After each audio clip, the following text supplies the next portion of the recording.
Learn, take the pain, take the suffering, hold it, hold the pain, hold the suffering.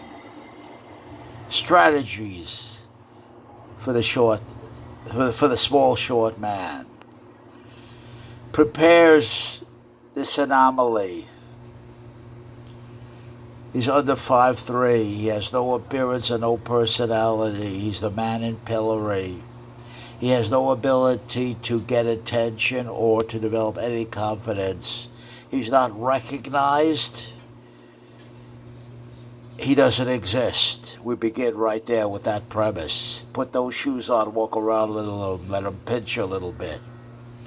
And we've got to teach him in the most difficult environments possible. We make it as hard and tough on him to learn as possible. We expose him, we criticize him, we embarrass him to make him tough.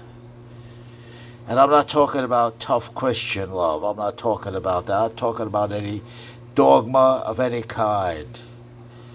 But the short, small man and strategies for the small, short man goes beyond anything that's ever been done. I promise you that, because I am one of the contributors to this revelation. Never been done before, to my knowledge. And I'm very familiar with the self-help industry, the gurus, the pretensions. We're not pretending. We're offering the anomaly, the short, small man, something of major substance and quality. I can attest to that. He always has, by our demonstration and example, he trusts us because he knows we're representing him, and it's not just bullshit, because I'm one of them. I'm one of you. I'm a short man. On a good day, 5'3". I have a big face, large, gross features, no personality, no appearance. I've always been evaluated that way. Laughed at and mocked. When I come into a room, everybody wants to laugh at me. Does that qualify me sufficiently to be able to talk about this subject matter? I think it does, even though I'm just a mister. I do have the credentials, and I can prove I know what I'm talking about. This is a major contribution, any way you look at it.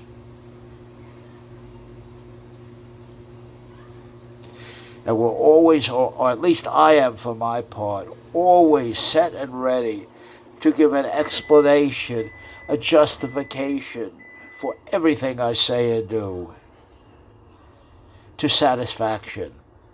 I'll stay as long as it's necessary, as many questions that are seriously delivered, not by a fool, but by somebody who actually wants to learn and know, as it takes to answer them. I'm not abrupt with a man. I will not shortchange a man. I will not embarrass a man. If you want to learn, if you come to me in good faith, I'll accept you in good faith and answer anything you want to know and clarify anything.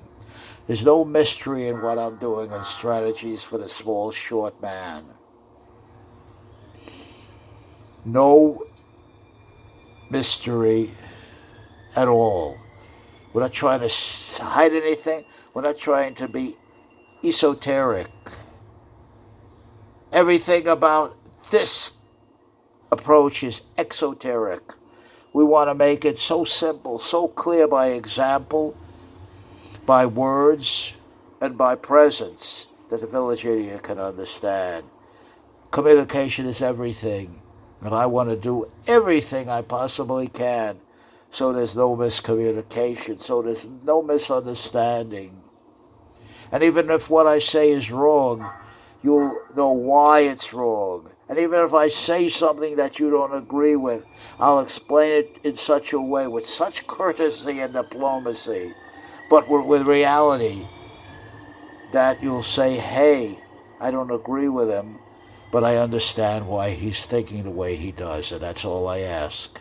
I make sure you understand what I'm saying. I don't want to leave any possibility for any miscommunication. That's my training as a philosopher.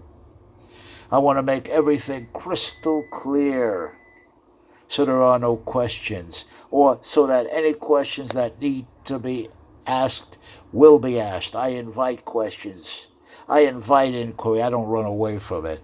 I don't double talk a man. I don't evade him. I don't make him look like a fool. I don't mock, ridicule, or insult unless I'm mocked, ridiculed, and insulted. I take every man's existence, or woman, very seriously.